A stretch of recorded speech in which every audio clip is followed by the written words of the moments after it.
Good afternoon. Appreciate you coming to hear the talk this afternoon. I hope this Red Hat Summit has been, informative, productive, and great for all of you. We're excited certainly to be here. Lots of great news being shared, lots of great collaboration, networking, seeing our partners, hearing news from Red Hat, et cetera. So my name is Mark Coggin, and I'm the head of marketing for the Platform Business Unit, and that's where Red Hat Enterprise Linux resides. So I'm going to talk to you about Red Hat Enterprise Linux and why we believe it's the foundation for an open hybrid cloud. And we'll go into a little bit more detail on what that means and why it's an important set of attributes that customers need and embrace. And we're going to have a little fun, I hope, too. So what we're going to do is we're going to talk about some myths that have to do with the operating system, with cloud and cloud deployment, and again, maybe have a little bit of fun. We'll define cloud computing, at least give you one view of that, and then launch into the definition of open hybrid cloud and how Red Hat Enterprise Linux really embraces and is the foundation of an open hybrid cloud. So let's start with some of the myths that I wanted to debunk. So you've all seen the show. I think it's on Discovery Channel called Mythbusters. And if you're a technical wonk like myself, you'll really enjoy the way they do their work. They put out a myth, then they go through a pretty detailed either analysis or reconstruction and modeling, and they really try to either prove or disprove various myths that are presented to them. Some of the ones that I've seen that are pretty fun, I remember there was the old folklore about someone who strapped a bunch of balloons to a lawn chair and kind of took off and ended up apparently coming down somewhere many miles away, and they wanted to prove if this was true. So they actually did take a lawn chair, rig up some very large helium balloons, and sure enough, they were able to launch and float quite a ways. There are many other myths, but we're going to talk about that and then really decide if these myths should be kind of busted or confirmed. So let's talk about the first one. So the first myth, I collected a few of these from the press and from customer conversations, and then tried to really tease out some of the details underneath. So one of the first myths that we'll talk about is that the operating system is going to be killed by the cloud. And this was written by a reporter in Wired magazine about a year and a half ago, John Stokes. And so he put this forth in an article, and I think there are competitors, certainly of Red Hat's, who would contend that this is in fact true, and we'll actually talk about them in a little bit too. But this is the first myth. So let's talk about it. Now, the operating system, you could fundamentally look at the growth of operating system environments in at least the server world. This is data from IDC, it's a compilation of some actual shipped systems as well as forecasted shipments. And you'll see that the operating system is still growing nicely, especially the Linux operating system, still growing and has a lot of life left in it. But fundamentally, when you really dissect, and we're going to get into this as we talk through today's presentation, when you really get into the details of what's required even in the cloud, you still need the capabilities that the operating system provides. You still need the resource management, the provisioning, the security and identity controls. You need an application runtime platform because you're still running workloads and applications in cloud environments. So you still need all those basic, most components that an operating system embodies. So despite even putting the data and growth aside, I would contend that this myth has been busted. And the cloud operating system is not, the operating system is not going to be killed by the cloud, but in fact, I think will breathe new life into the operating system. And you'll hear a little bit more about that as we get into some of the details and attributes that cloud computing really requires. So the second myth to talk about. This was, it's a few years old, but Mendel Rosenblum, who was the chief scientist at VMware about 6-7 years ago, he made a comment at VMworld that said that basically, in effect, that the operating system impedes innovation. You can read some of the details of his quotes, what he said publicly in front of customers, and going as far as claiming, similar to the John Stokes claim, that the operating system is just going to go away. So this was a really controversial topic. Of course, this is a stance that VMware would like to claim. They don't have an operating system. So they would, in fact, claim that this is not going to be important, it's not going to be relevant, it's going to go away. But furthermore, that if you're a company, you can innovate without the operating system. You don't need it. And in fact, if you look closely at his hands in that photo, you can see that they're waving a little bit. They're blurry, and he's definitely waving his hands around the topic. Well, significant innovation is happening within the open source community and in the industry. And if you heard Paul Cormier's keynote this morning, you would recognize that really the operating system is actually at the heart of significant innovation. You'd certainly understand it's happening in open source, but you'd recognize if you looked under the covers that the core operating system is also at the heart of this. Some data to share. This is just a couple of examples of the innovation happening, but that fundamentally cloud computing is really enabled by Linux. People would claim that the cloud wouldn't exist as we know it today without the Linux operating system. And we believe that here at Red Hat, of course. Other claims have to do with really the way big data is being architected, deployed, piloted, and proven out. And also, Linux is at the heart and core of those big data deployments, too.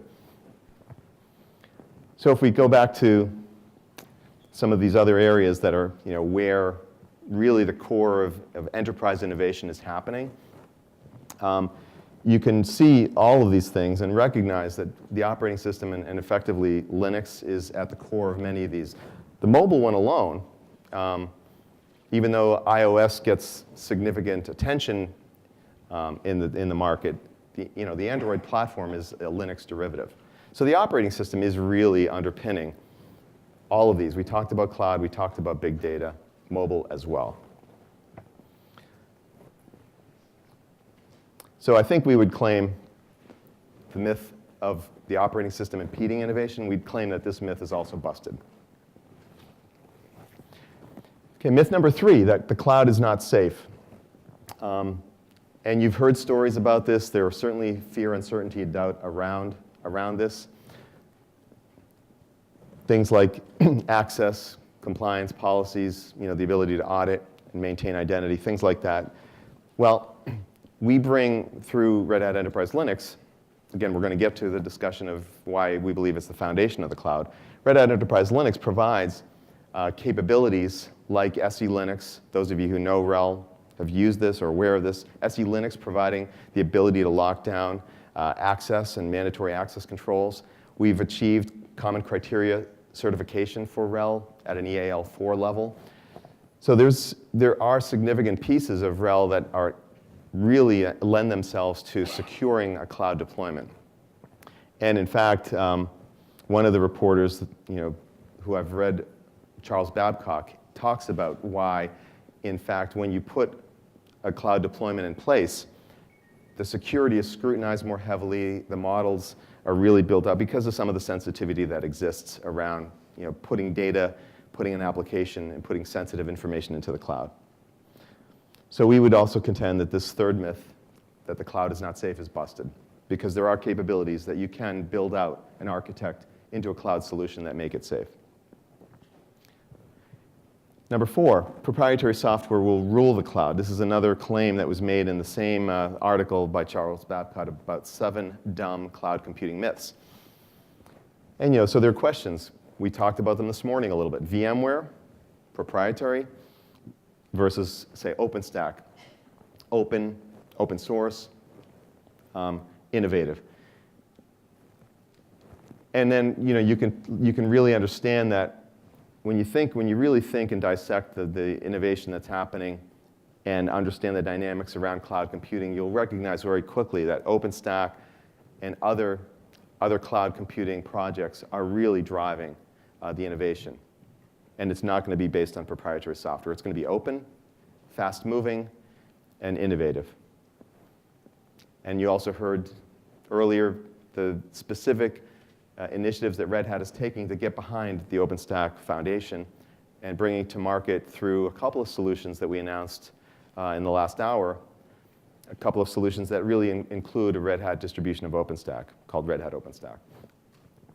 Other aspects to point out, really about about proprietary software versus open source software kind of ruling and running the cloud.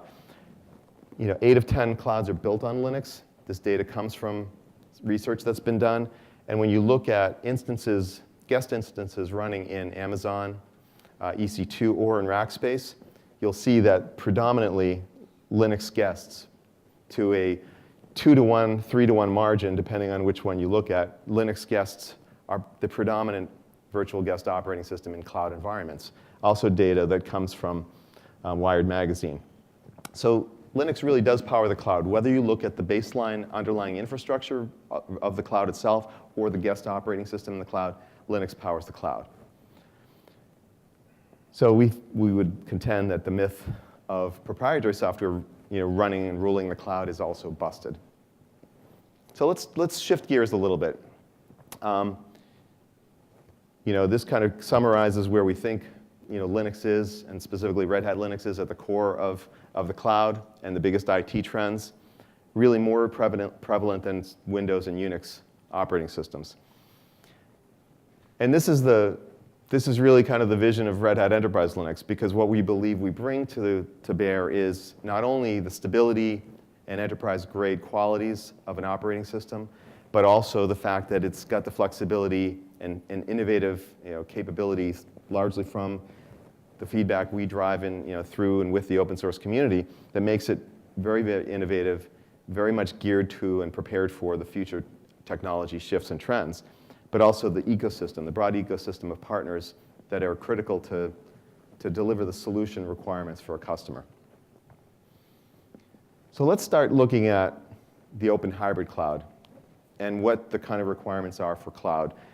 And then we're going to dive into the operating system and Red Hat Enterprise Linux just a little bit. So the National Institutes of Standards and Technology, NIST, published their definition of cloud computing a number of years ago. And you can find this document online. It's downloadable. It's simple. It's elegant. It's a very good, crisp statement. And I think it's become the basis for the way we talk, together as customers and a partner like Red Hat delivering solutions. And so the essential characteristics really are on-demand, self-service capabilities, the ability to pool and manage resources, kind of bursting, so the elasticity nature of the resource and bursting up and down, measuring it, and of course just the network access. The way it gets delivered as a service is either through software as a service, of course the most noteworthy being Salesforce.com, I think the largest SaaS company today. Platform as a service, you heard about our OpenShift offering and the announcements of OpenShift Online. It's hosted platform as a service, and then last, infrastructure as a service. Companies like Rackspace and others delivering that. So there are different service models, and then they get deployed in a variety of ways through public cloud, kind of community clouds, if you will, accessible by a small defined community of users, private clouds within an enterprise or within the firewall, and then hybrid cloud, which is really a mixture of all the above. So this is NIST's definition. Now, you've heard us talk about open hybrid cloud, and those terms used without context can be nebulous, vague, even misleading. But I'm going to explain why, what we think of them. And open, as Paul Cormier talked about this morning, open is more than open source. Open is a set of guiding principles that really mean we're innovating in an open way, a very transparent way.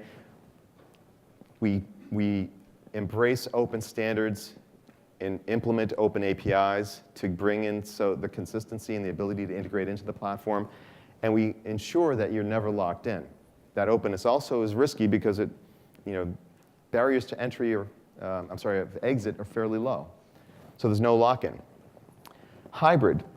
The industry terms around hybrid typically align to public and private cloud in mixed environments. But we would expand the definition of hybrid a bit further to include hybrid means hybrid architectures.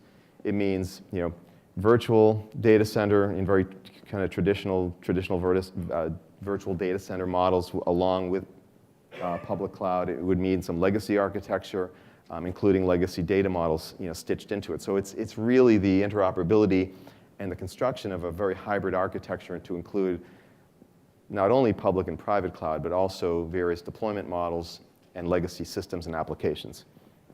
And then we talked about cloud by the NIST definition, and I think it's very similar here. It's scalable, it's portable, it's on demand, it's elastic, and it's measurable, and you can manage the pooling of resources. So this is how we define open hybrid cloud, but if you think about those attributes, we believe that Red Hat Enterprise Linux really takes them to heart and embraces them. Now, the way that our customers typically get to the open hybrid cloud is they go through a journey. And the journey begins with modernizing their infrastructure. That often means getting off of proprietary RISC Unix architectures and getting better economics and more modern architecture out of their environment and onto x86 industry standard architectures. Second step is typically they will standardize. They will proliferate when they have skills, when they're comfortable with Red Hat Enterprise Linux, they will scale out and standardize around a standard operating environment and start to deploy that in multiple places. It may begin with, say, the web infrastructure or application infrastructure areas, but then soon thereafter will spread into things like BI, database, ERP, and other mission-critical workloads. But standardization for efficiency becomes the second step in the journey. And then the third step in the journey is a customer will leverage the capabilities, the architecture, and the skills they've acquired, and then extend what they can do based on your Red Hat Enterprise Linux. So they will use this to drive new capacity models. They will use this to drive new capabilities and new architectures, next generation architectures, specifically like cloud, big data, hyperscale, and even social business or mobility. So here are some of the attributes that we would list out in talking about RHEL as the foundation for the open hybrid cloud. And we're going to dive into a few of these, but not all of them. So it's a portable operating system that allows you to really move workloads across physical, virtual, and cloud resources with that consistency and that ecosystem that we've brought to bear. And there's a significant amount of engineering work with many of our partners who are even here today and other partners to deliver on that promise. I think I talked about the deployment flexibility. So the portability ends up landing inside of various deployment models. Very important. But it's also a flexible platform. Those of you who use RHEL, who are RHCEs and RHCAs, you know the flexibility and the ability to really tailor the packaging, the file system, even the identity management capabilities and security models to the way you need to run that application and workload. We talked about the openness and standards basis, which is really important because it does allow you to ensure that not only will you have the stability associated with the lifecycle, but you really will be able to plug in other best-of-breed solutions as they develop. We talked about the standard operating environment. I just mentioned the long life cycle. That's an important aspect of this because customers want to be able to lock down. They want to invest in an application, they want to invest in a skill set, and they want to lock down on a hardware operating environment that has a life cycle consistency associated with it. And in the case of Red Hat Enterprise Linux, it's a 10-year life cycle. The application and runtime environment, we began when we talked about the cloud destroying the operating system. I began by telling you that you still need to run applications in the cloud. So there's a runtime environment, libraries, virtual machines, et cetera, that you need, and Red Hat Enterprise Linux delivers that. In the cloud model, you need to be able to scale up and scale down. This is really a very, very important aspect of a cloud. And with that comes the need to automate the deployment and provisioning, the management, applying patches and updates to thousands of systems wherever they reside, That automation capability is critical, and you need to be able to address it through a variety of means, whether it's through scripted shell interfaces that you're writing and creating, or through the tooling inside of third-party management systems. And then you want to be able to manage and measure those resources. So these are the aspects of why RHEL is the foundation for an open hybrid cloud. So the portability, not only do you need portable applications, which come with the work that we do with our ISV partners, but you need the programming models to be portable. So standard tools, debuggers, languages and compilers. You need those programming models and tools to be consistent. The services that go along with it need to be portable. And then overall, you end up with a portable computing model that can get deployed across physical, virtual, or cloud, either private or public cloud models. And the whole notion here is that you're really able to ensure that the consistency exists that you're looking for. And so when your staff decides they've got to support something on a physical system, you know that those skills are transferable regardless of where that workload is deployed. And it gives you tremendous flexibility as a business to deploy to the right place based on whether it's spot pricing, architectural preferences, geographic preferences, et cetera. So the portability is critical. I think we talked about this, but it's also implied here that the lifecycle aspects, maintaining API stability over a 10-year lifecycle, maintaining application binary interface stability over the hardware platform lifecycle are very critical to achieve this. So Red Hat OpenStack, we talked about OpenStack briefly earlier. You saw from some of the announcements we've just made and Paul's keynote this morning that we're really offering Red Hat OpenStack as part of two solutions that are announced to the market. One of the solutions is Red Hat Cloud Infrastructure. The second solution is the Red Hat Enterprise Linux OpenStack platform. We believe this is going to be a critical underpinning of OpenStack-based cloud environments moving forward. Because of the strength and enterprise-grade quality of RHEL, we are really offering it kind of in two ways as part of the RHEL OpenStack platform. It's going to be used as not only the base operating system for several pieces of the OpenStack solutions, so you needing to run the various storage volume services, to run the identity service, to run the Horizon Management Console. RHEL will become an underpinning as an operating system for those components of OpenStack, but also as you go to scale out virtual images in Nova compute nodes, so as the notion of unlimited virtual guests are required for scaling this type of a solution out, the RHEL OpenStack platform also comes with RHEL unlimited guests so that you can really scale this out. So we believe that this brings together the best of both worlds. It brings together the stability of Red Hat Enterprise Linux. It brings together the fast-moving and innovation and openness of OpenStack, and allows customers to build out very flexibly the cloud platform of their choosing and needs. And we're going to carry forward, another point to make here is we're going to carry forward the ecosystem that we built out, 13,000 ISV applications, several thousand hardware vendor partnerships that have certified to Red Hat Enterprise Linux. We will carry those certifications into the OpenStack ecosystem.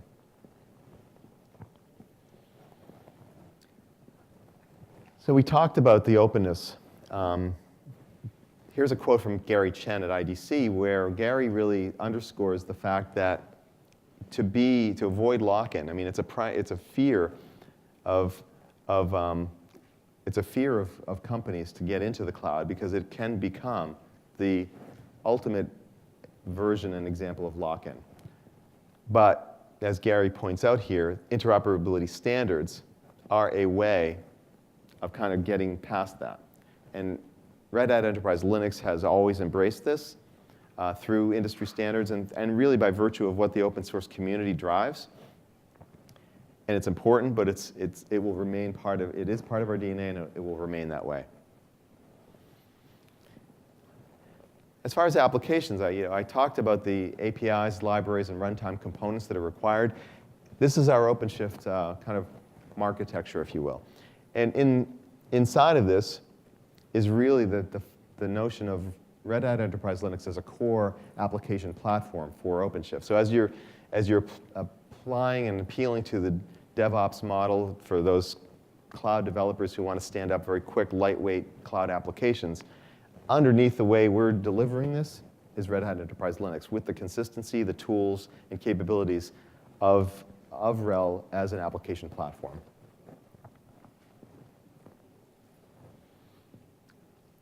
And then we talked about automating.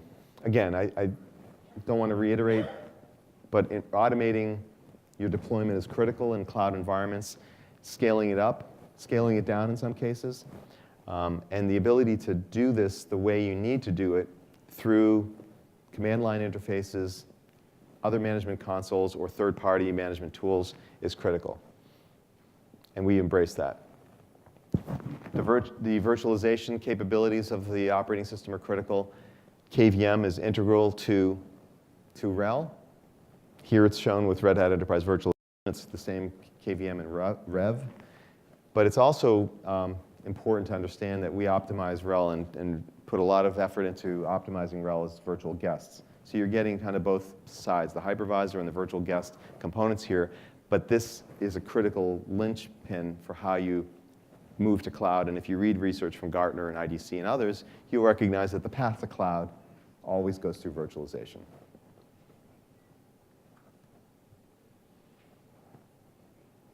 And how resources are managed is really critical as well. And some of the tools that exist inside of Red Hat Enterprise Linux include C groups or control groups.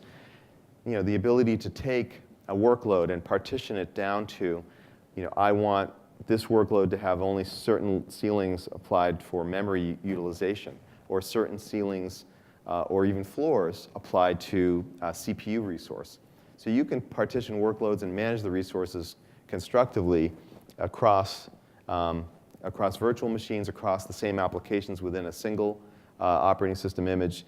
Gives you tremendous flexibility to manage those resources, which is critical for anyone standing up a private cloud infrastructure where they want to control and partition the resources available to those applications that are getting deployed into the operating system.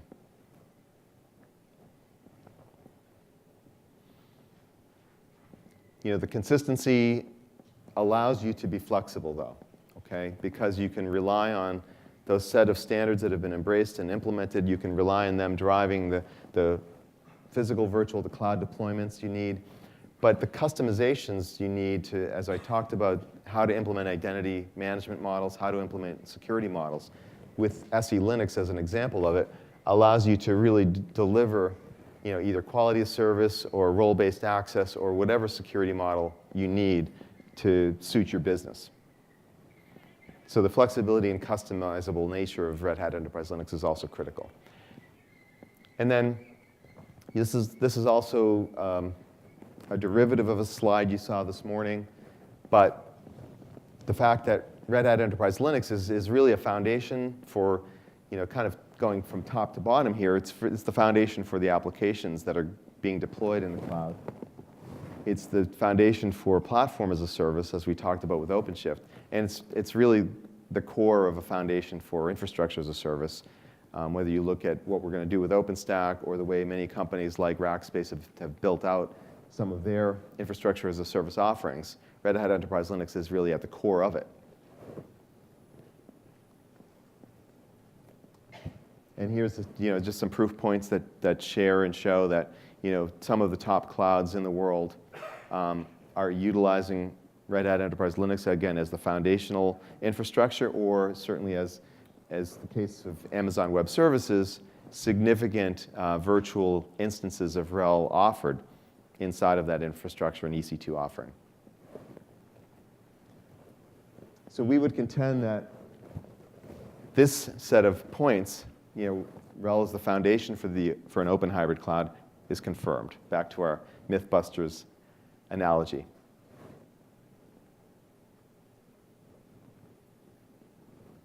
So certainly would encourage you to visit some additional resources, the redhat.com. some assets and white papers that have recently been posted to rel.redhat.com, one of our new campaign microsites. You can download new white papers from there. Read more about interoperability, about security in the kind of Linux and RHEL operating environment, cloud deployment models, and other things. So we'd encourage you to follow up. And then tweet, follow us on Facebook and other social media sites. Enjoy the rest of Red Hat Summit, and give us feedback, of course, as well. So thank you for your time. Appreciate you coming.